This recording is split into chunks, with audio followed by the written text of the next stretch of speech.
こんにちは、ルリコです。本日はヤマハ R9 の試乗をしていきたいと思います。よろしければ最後までご覧ください。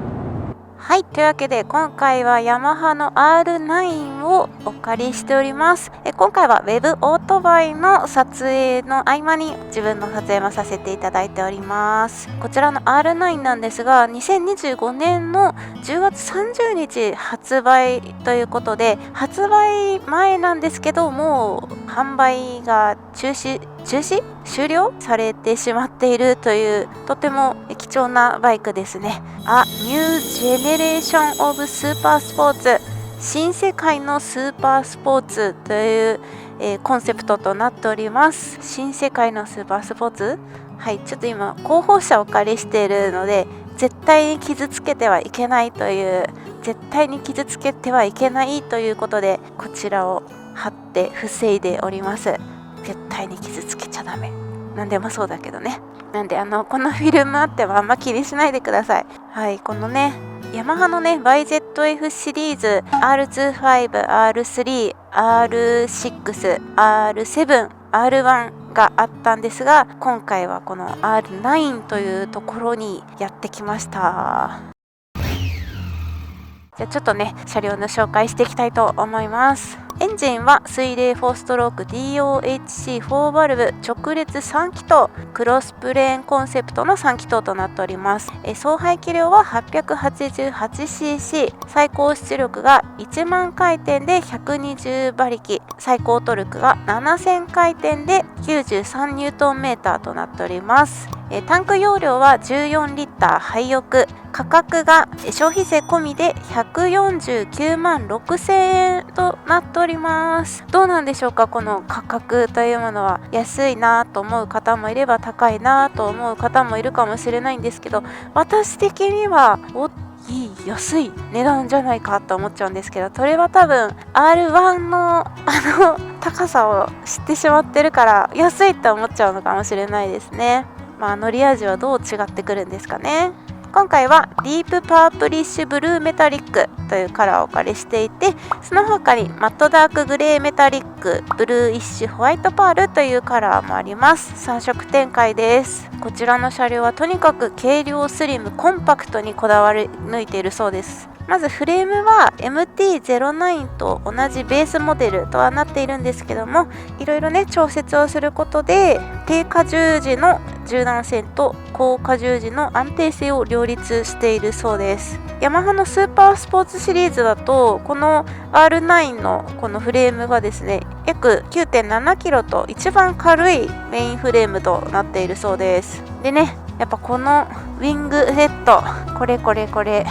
これがスポーツらしくってかっこいいですよね。シャキーンってなってん。はい、そしてフロントのサスペンションなんですけども、こちらのサスペンションは新 SDF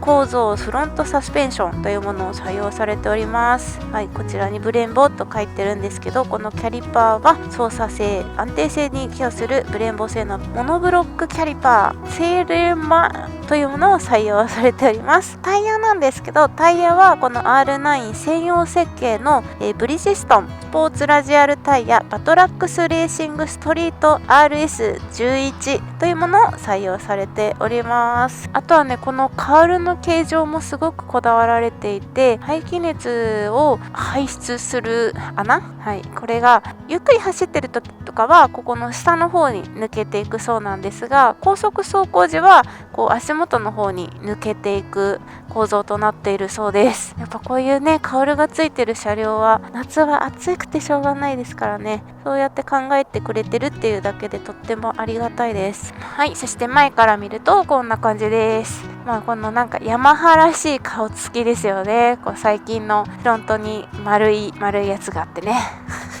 ミラー一体型となっております。これ嬉しいな、スマートでかっこいいですよね。でこれは一応このままよいしょ畳むこともできますね。こっちにも行きますね。両方行きます。で調節はここの中の調節でできます。スマートでいいです。でリアから見るとこんな感じですね。 YZF シリーズ、こういうお尻がシュッとなっててね、すぐ分かりますよね。あれヤマハの車両だって。はい。でシートは結構もちもちしてます。で座面も広いですよね。スーパースポーツのバイクって結構シートこんぐらいだと思うんですけど、ここの横幅めっちゃありません？ありがたいな。ここはもはや人を乗せることは考えてないでしょうね、きっとね。めっちゃちっちゃいちょっと開けてみようかな。どうやって開けんだ。よいしょ、はい。おー、すっごいコンパクトだ。やせないけど多分 ETC とかはここにどっかに入れるんでしょうか。あとこの中にねタイプ C の充電できるところがあるらしいんですが、どこだ？これかな？これっぽいな。取れない。ここにある。電熱とかで使うんだろうけど、基本差しっぱなしだからね。でもこんなのもついてるんですよ。ちょっと取ることを諦めるわ。はい、というわけでここに KYB と書いてあるんですけど、これで調節ができるんですが、これがですね、新スイングバルブ構造リアサスペンションとなっています。はい、あとはこのクイックシフターに関しても標準装備となっております。嬉しいですね。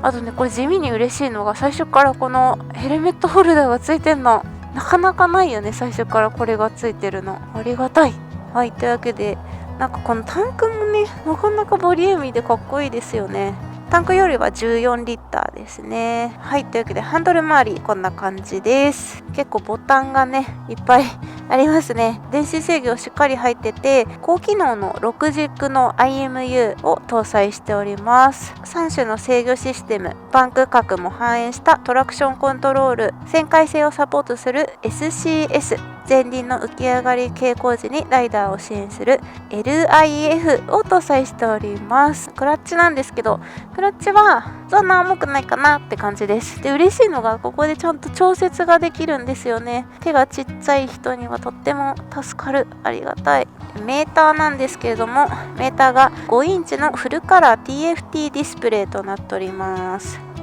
綺麗で見やすいです。これね、ここのメーターすごい面白いのが、例えばこの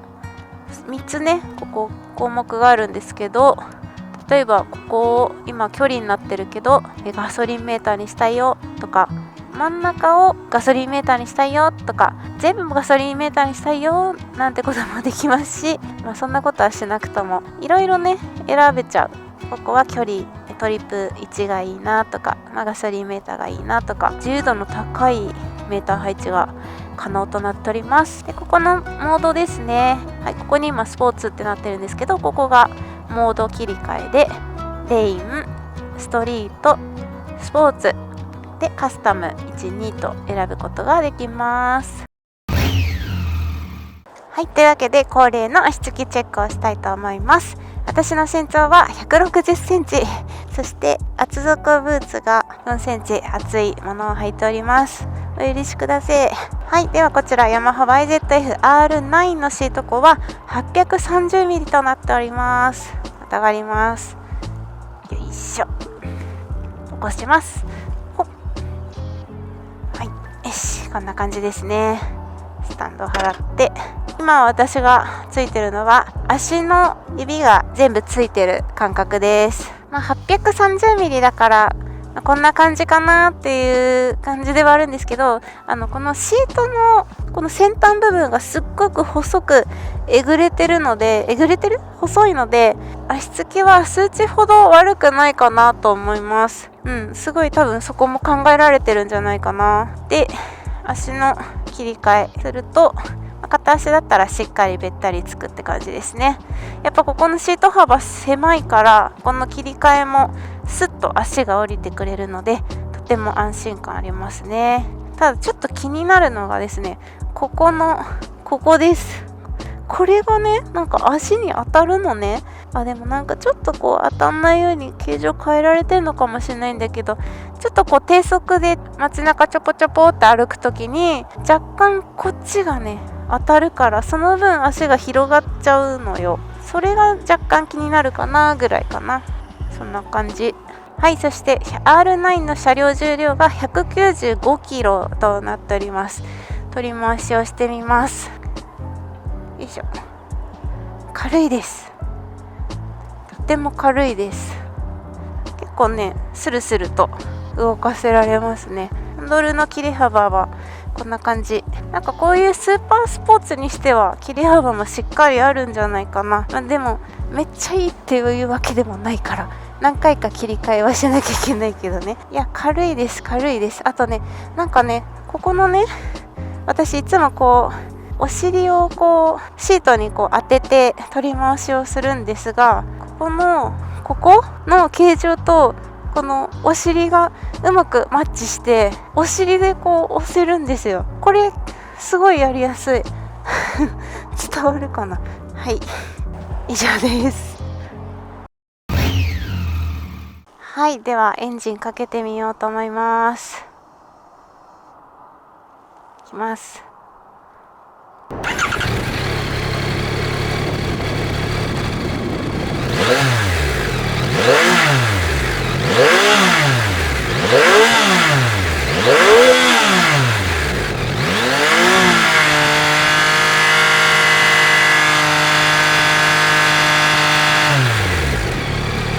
はい、ちょっとこのエンジンのゴリゴリ感も感じつつ、ちょっとたまにキュルキュル音がするこの3気筒らしい音、とっても好みです。走っててもいい音するんですよね。伝わるかな。はい、それでは R9 試乗をしていきたいと思います。ちゃんとシートゴンもありますし、ポジションもなかなか前傾。エンジンはあれどこだ。あ、これかあ、めっちゃいい音じゃん素人。いきまーす。おーきつポジションきつ。なんかクラッチのつながった後の始動が早いですね。わー、これはなかなかな前傾姿勢。しっかりとニーグリップをしないと手首に全体重がのしかかってくるパターンですね。懐かしいあれだな、ちょっとデートナに近い感覚がありますね。クラッチ入れた時の衝撃なかなかだな。しっかりガツンって入りますボタンがいっぱいあるからさ、どこがウインカーかちょっと。これでかいね。すごい。このウインカー面白い。右折のウインカーがなんかこのめちゃくちゃ大きくて操作しやすいですね。押しやすくなってます。押すっていうのがない。なんかさ、ウインカーって普通こう左右真ん中じゃん。真ん中がさ、これ見るとないからと思うけど、こうやって押せ、あれ同じ方向をもう一回押せばキャンセルになるんだね。なるほど。かっこいい。停車した時のコックピットを見てるとちょっとテンションが上がるし、この3気筒特有のちょっと高い音が私は好きなのでたまらないですね。でもね、なんかちょっと気になるのが、ここがね足に当たるの。これ乗車してる時には気にならないんだけど、またがって足の位置を変える時に若干当たるのが今までにないところが当たるので気になるかな。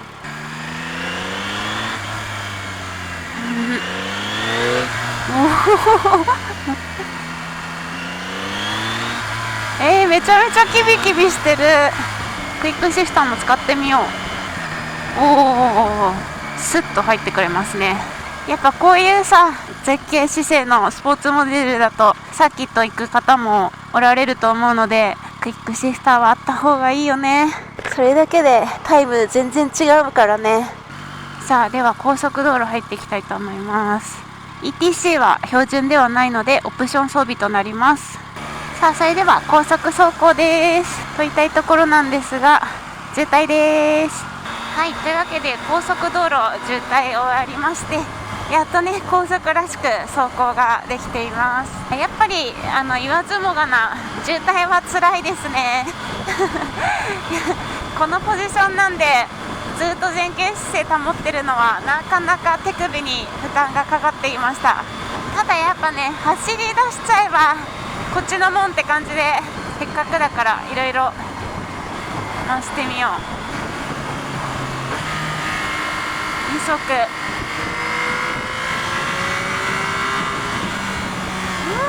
いい音やね。5000回転から音がね激しくなってパワーもりもり。これはねなんと嬉しいことにクルーズコントロールがついてんだよね。これか、やってみよう。じゃあクルコンセットしてみます。はい、85キロでここでプラスしていくとスピードが上がっていくっていうような感じですね。いや楽。手首を渋滞で酷使してたので右手がちょっとでも開くっていうのはこんなにも楽なんだ。すごいよね、こんなさスーパースポーツでクルーズコントロールまでついてるなんてめっちゃ嬉しい。サーキットを走ることだけが目的じゃないよ、ツーリングにも使えるよっていうのがクルーズコントロールついてるだけでね、あ、これはツーリングバイクでもあるんだっていうのがよくわかりますね。お、ちょっとファンが回ってる。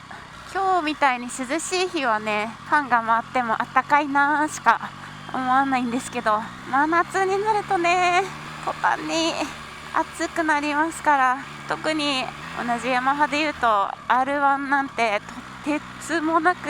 真夏に乗れたもんじゃないってぐらい暑いですよね。ただですね、この R9 に関してはこのカウルの形状をすごい考えられてるみたいで、こう低速走行の時はこのカウル下の方に暖かい空気が抜けていくそうなんですけど、高速走行になってくるとこう足元の方に抜けてくるみたいです。ちょっとね今のところ風が抜けてくる暖かみとか高速走行走ってても分からなかったので、そこはねちょっと真夏になってみないと感じられないかもしれないんですけど、でもそういう気候になってるっていうだけでも心強いんじゃないでしょうか。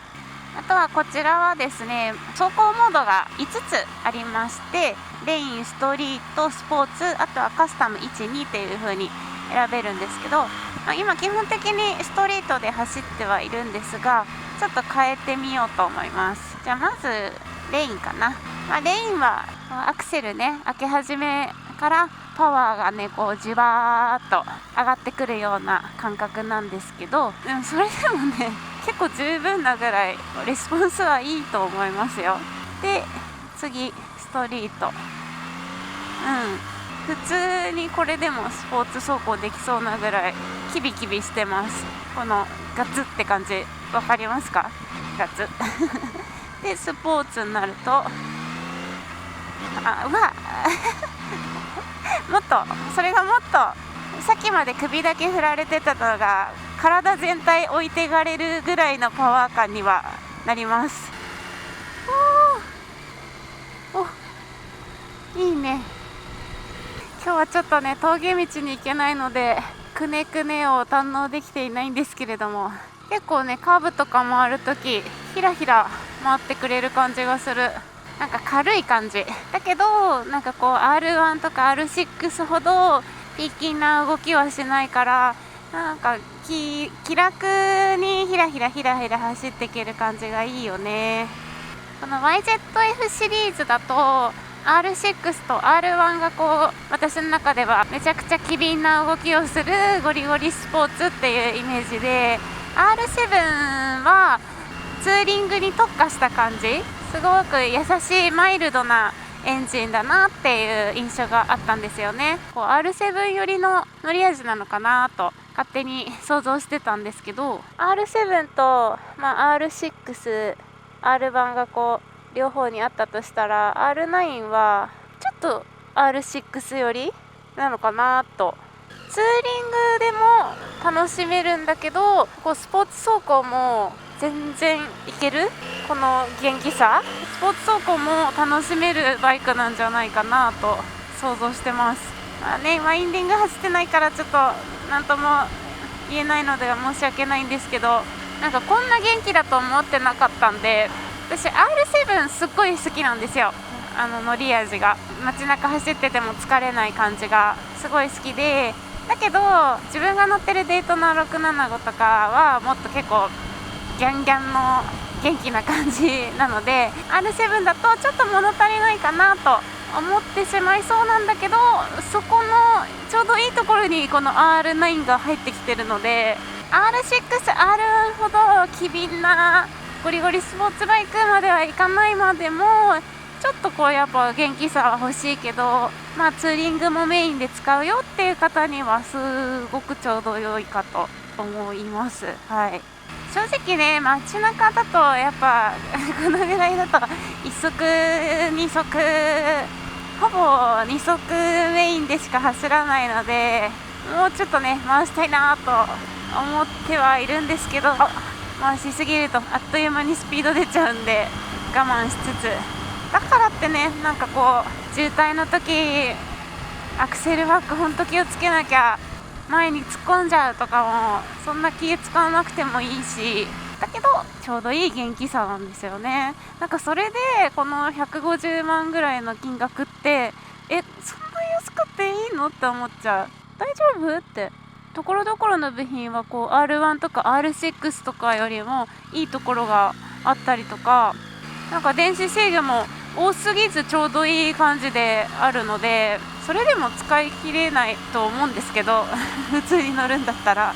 なんか最近のさゴリゴリスポーツバイクめちゃくちゃ高いじゃないですか。普通に2、300するじゃないですか。でかっこいいんだけど、なかなかねちょっと高級すぎて手が出ないよっていうところに、このまあ安くはないよ、安くはないけど他のリターのスーパースポーツに比べたらすごく手が届きやすい金額なので、だからといってなんかチープさもないし満足度が高いバイクなんじゃないかな。はい、というわけで今回は YZF-R9 乗らせていただきました。ちょっとねあんまり長い時間乗れなかったので、ワインディングが乗れなかったのがちょっとね悔しいんですけれども、限られた時間でしっかり堪能させていただきましたが、基本的には市街地と高速がメインだったかな。高速もしっかりスピード出すところもあれば渋滞の部分も体験しました。YZ シリーズってこういろんなキャラクターがそれぞれねあって、R6 と R1 はゴリゴリのスポーツバイク、スーパースポーツサーキット走りますよっていうバイクだけど、バチ取りはちょっと機敏すぎて危ないかもしれない。でも R7 はサーキットというよりはツーリングメインですごくマイルドなエンジンで乗りやすい、ちょうどいい